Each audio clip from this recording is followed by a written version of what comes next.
Hello guys, dito na naman tayo sa bagong kaalaman para ituro natin sa inyo yung mga technique.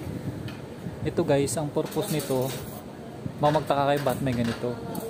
Ginagamit ito pag nag-iihaw kayo o nag-lechon. So bali ito yan. Ito yung ano ng lechon. So ang technique nito ay dito ilagay. Yan, ang purpose niyan.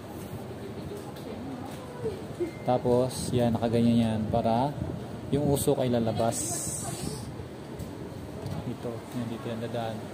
Kasi pag sinarado nyo to, tapos naglilitsyon kayo sa loob, ang mangyayari ay mamamatay yung apoy. Pag ginanyan na to, yan, mamamatay yung apoy niyan, hindi maluluto yung litsyon nyo. So, yun lang. Sana may natutunan. Salamat. Bye-bye.